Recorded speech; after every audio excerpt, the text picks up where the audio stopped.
The following program was provided by an independent producer solely responsible for its content. The opinions expressed do not necessarily represent the views of this station, its staff, board of directors, or underwriters.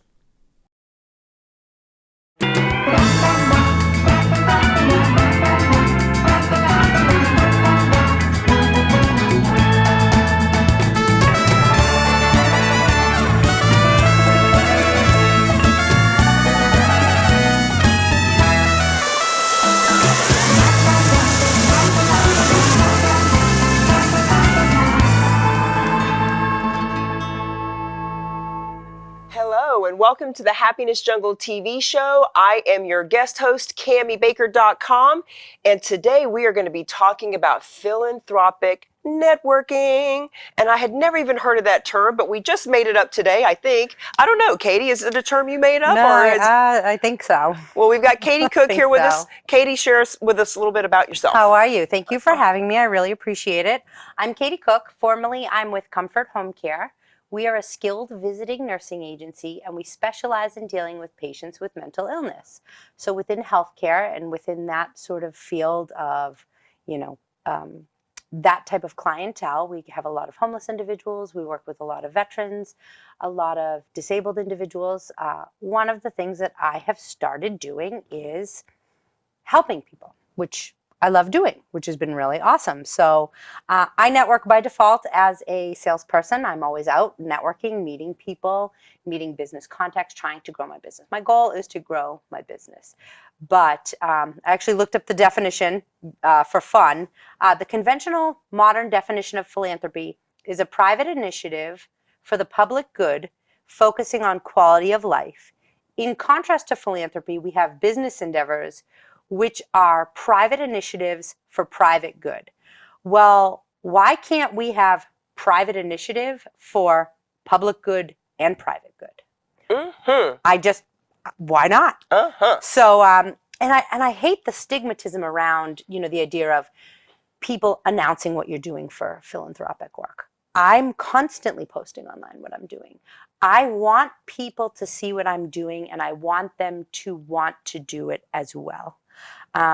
Couple of just little examples of that. My daughter made up homeless period bags. Homeless women struggle every month with their period, and tampons and pads are very expensive. So her and one of her girlfriends got together. They're 13 years old. They made up these little bags, and we distributed them out. How do you distribute them out? We use so in Haverhill, Massachusetts, this wonderful godsend of a man, Joe D'Amore, runs a program, the Merrimack Valley Mission, Hope Mission, and he services homeless people, individuals. And then I took a few of them and I passed them out directly to the homeless shelters. These are the kind of goods they're not getting. They get food, which is great, but there are a lot of extra needs.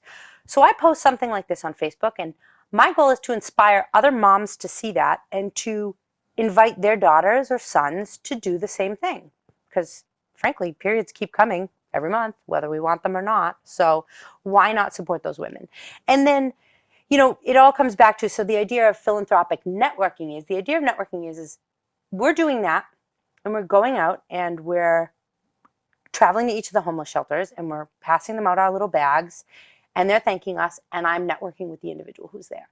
And then what I can do later on is come back and say, we're Comfort Home Care. Here's what we do. We provide skilled visiting nursing. So your medically compromised homeless individuals, which there are a lot of them, this is the type of client that we can service.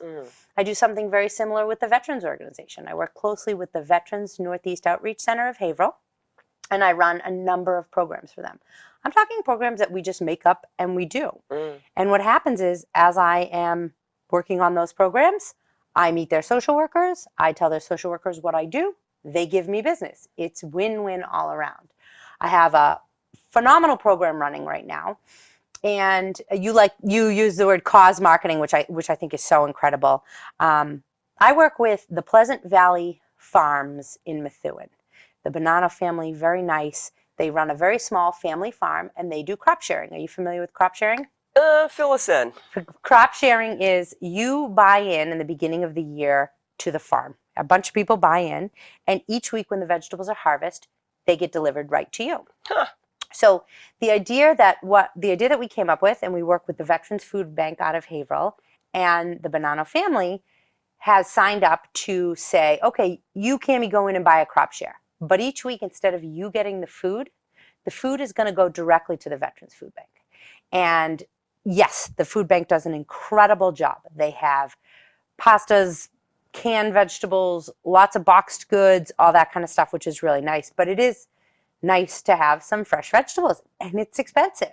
So people can buy in. So great for Luann, who runs the farm. She is out there promoting it. Well, guess what? She's doing cause marketing without even realizing it. Mm-hmm. People are buying in. Phenomenal people go to that farm, because I'll tell you, they'll buy themselves a whole crop share. They'll buy a crop share for the veterans, which is really, really great.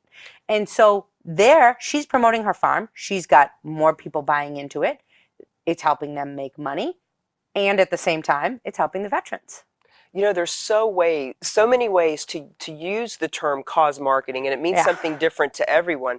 For her, she's directly helping a cause and building her business because of it. And so with the different people that I work with, it really just kind of depends. So like real estate agents we were talking about earlier, when I help real estate agents put together a group of businesses that are veteran owned, veteran focused, that help veterans, it gives them a chance to just get out in the marketplace and meet hundreds, thousands of people without their business card. Yep. Without, hey, I'm a real estate agent. Who do you know that wants to buy or sell? It's more like, hey, I want to help the veterans. You know, who do you know that's a veteran-owned business, or businesses that support veterans? Because I'm putting together this whole list so the whole community knows what businesses to use that support our veterans, blah, blah, blah.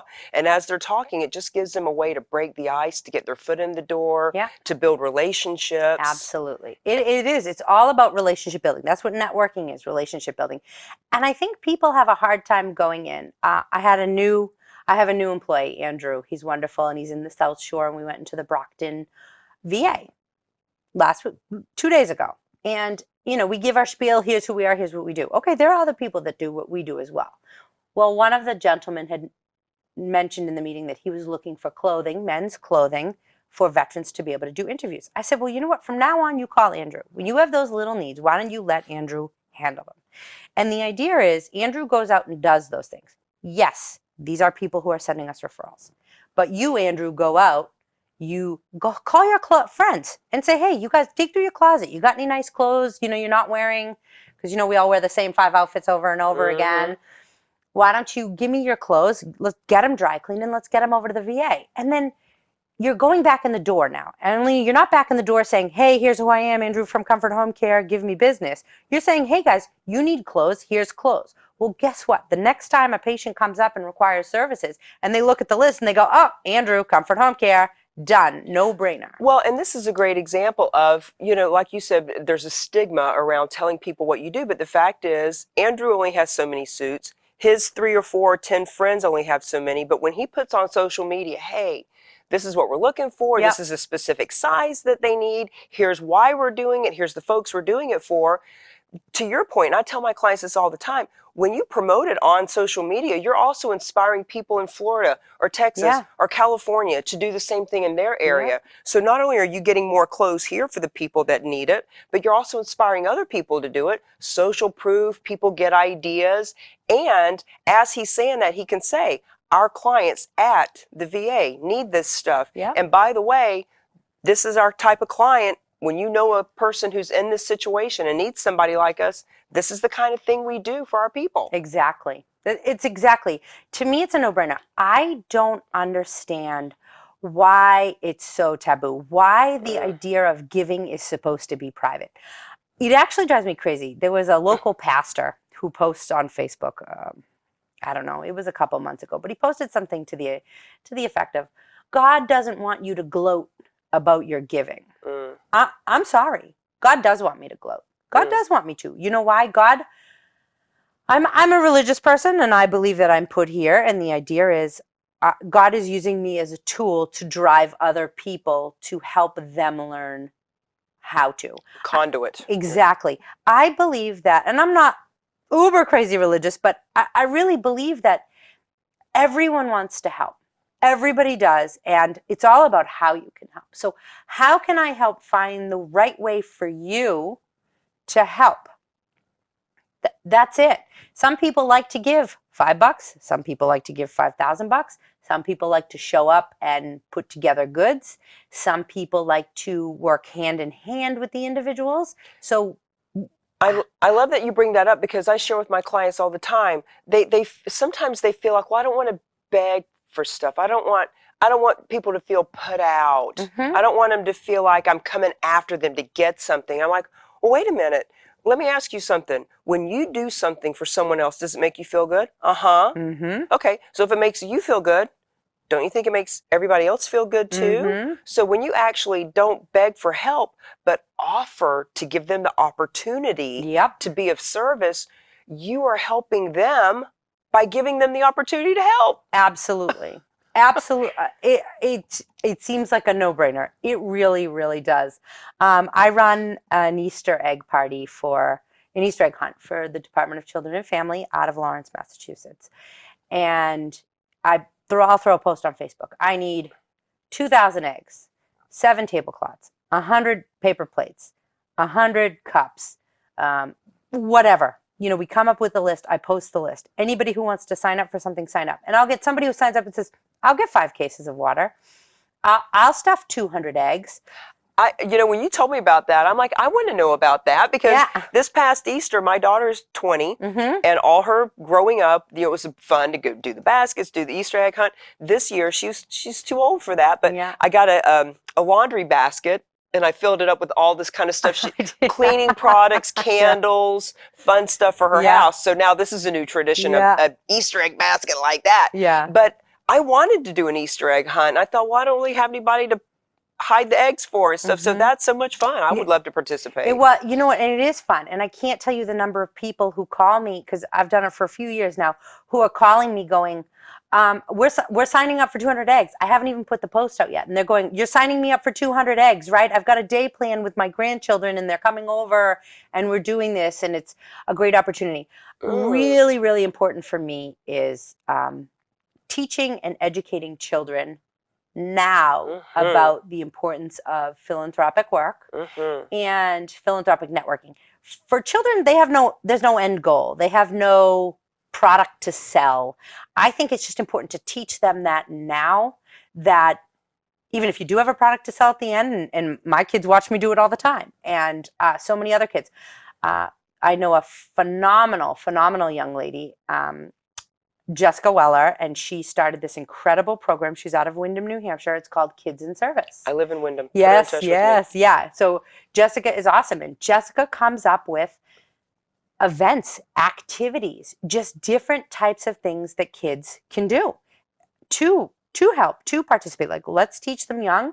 She has a cute little newsletter. It's really cute. Look her up on Facebook, Kids in Service, New Hampshire. And when my daughter Michaela had made those homeless period bags, she sent her a wonderful letter. It was just a letter. It was a handwritten card, and it said, great job. I'm highlighting you as a special kid in service.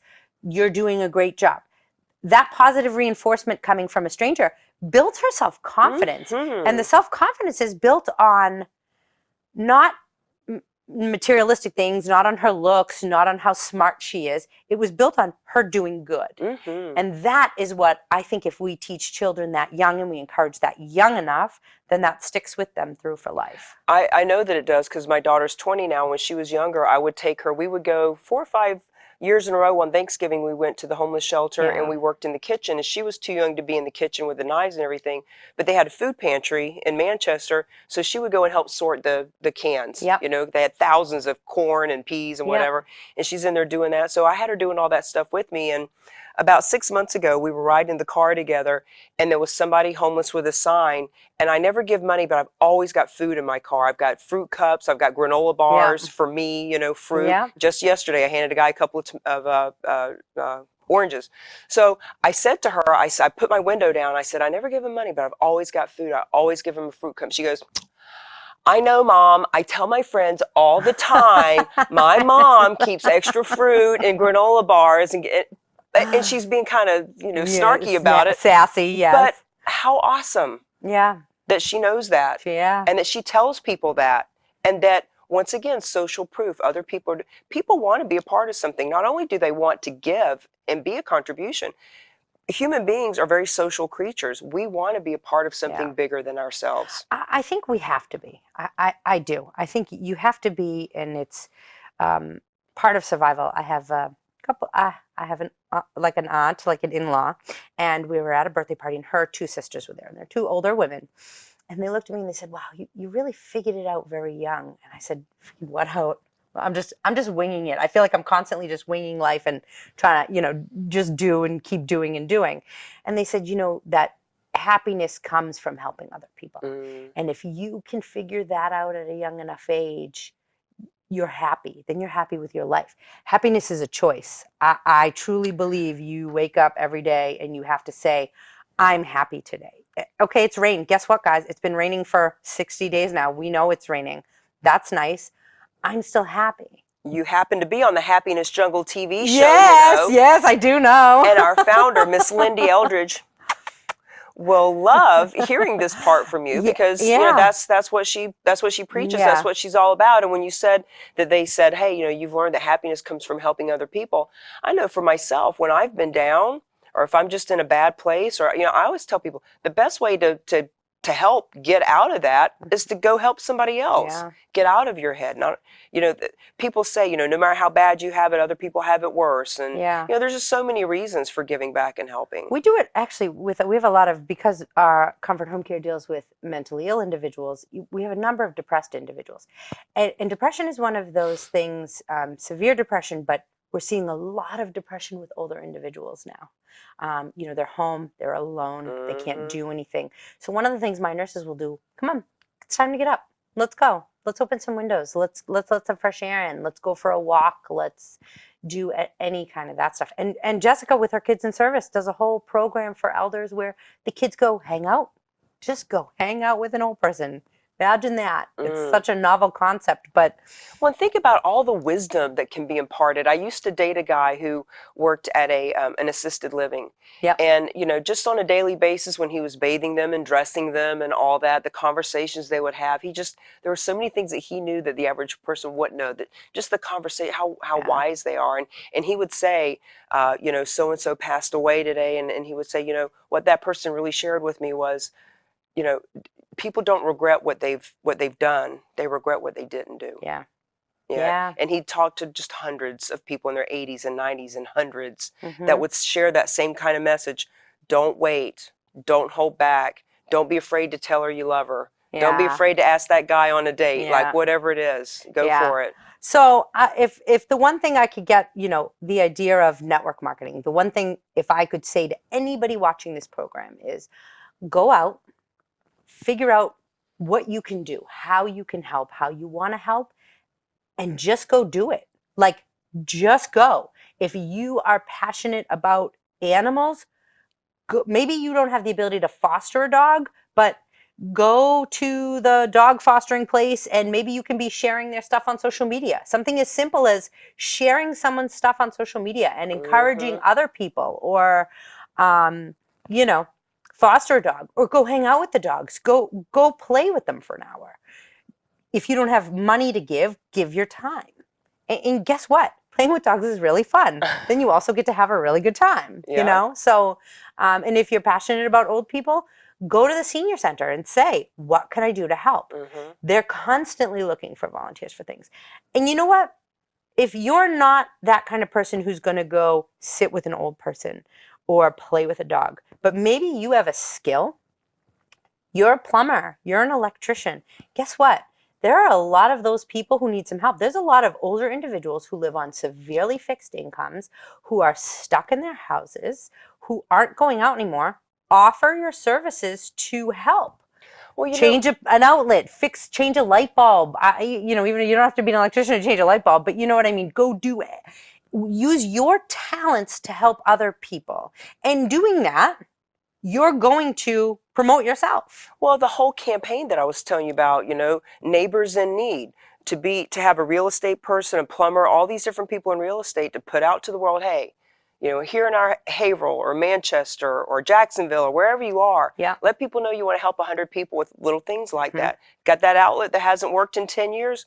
you take $2 and 30 minutes and you Yeah. fix it, and it changes their life, you know? Yeah. So there's so many ways you can help, and while you're out, and you talk about it on social media, you know, let people know, let them Yeah. be inspired to go do something else, and that's Especially business. because maybe you don't have the $30 or $50 to buy them a new light fixture fan, but there could be somebody else out there who does have the $30 or $40 and is willing to give that to help an old person's have a new light fixture fan, but don't have the ability to go change it. You know, partner up with these people and funding. There's a lot of people out there who want to give money and don't have the ability to give time or the talent that you might have. So utilize you, look inside you, and what can you do, and then just go do it. And call me if you can't figure it out or you're looking for.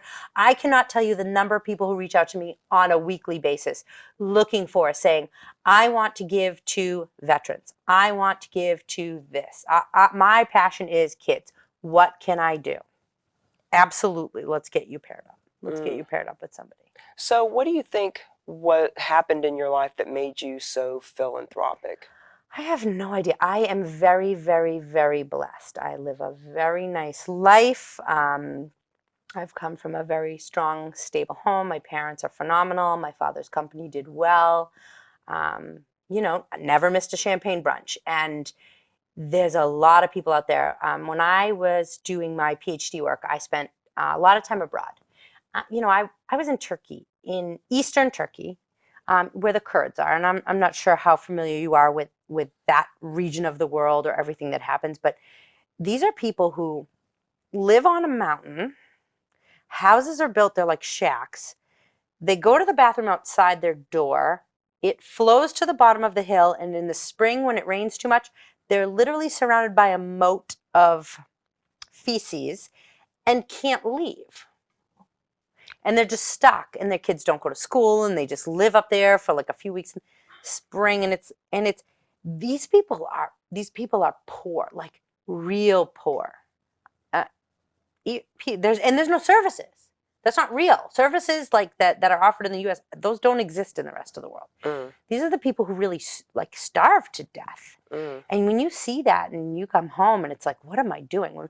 You know, my mom does this thing, what are you thankful for at Thanksgiving? Or, you know, you go around the table at someone's birthday, what's your favorite thing about this person or whatever. And when I think about what I'm thankful for, I'm thankful for clean water, clean running water. That's 80% of the world literally doesn't have that. And we all take for granted, you know, we just turn a faucet on. And so what am I doing with my life? I've seen horrible places. What am I doing with my life?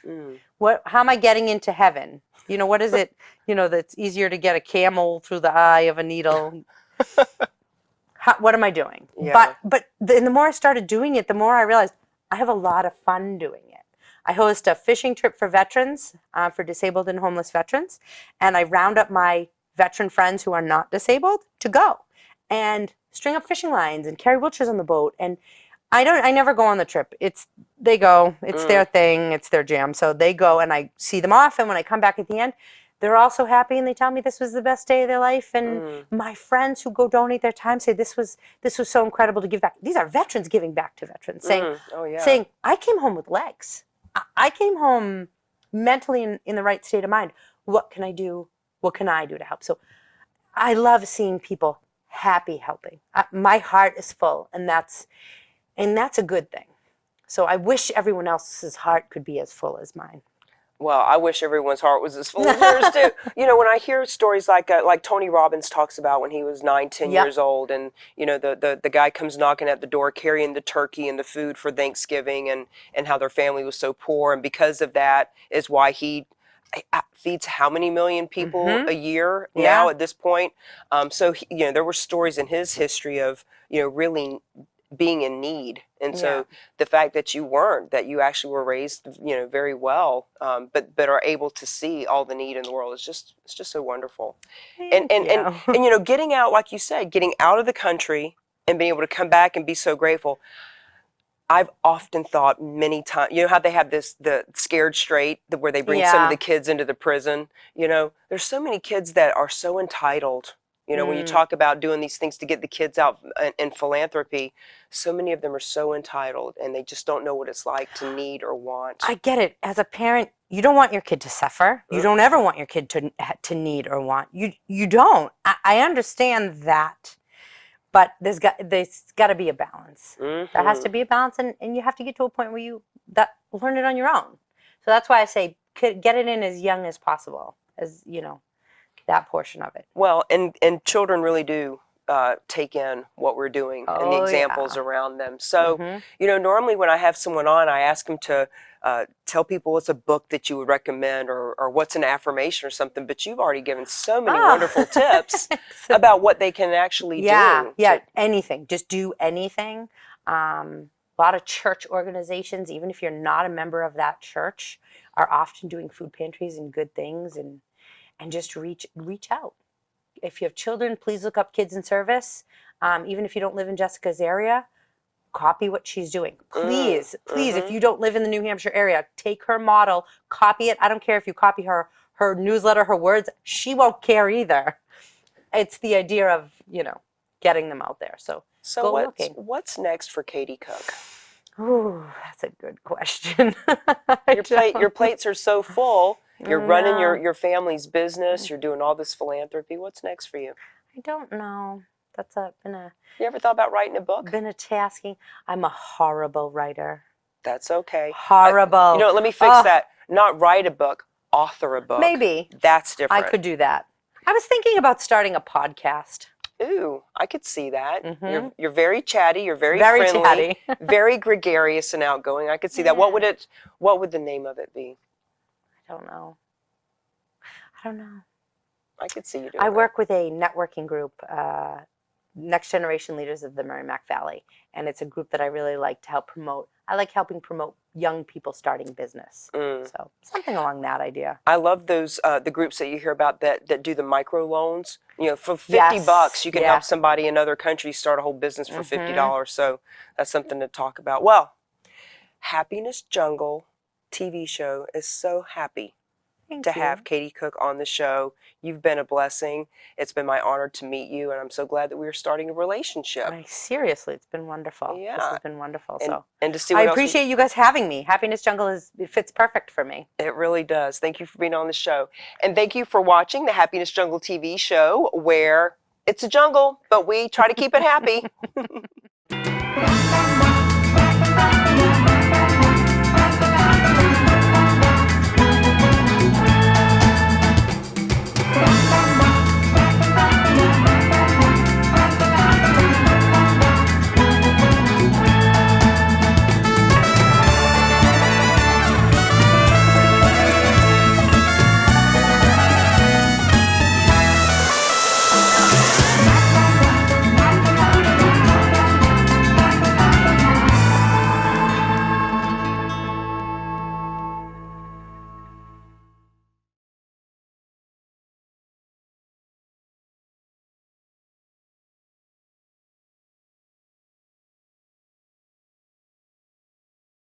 The preceding program was provided by an independent producer solely responsible for its content.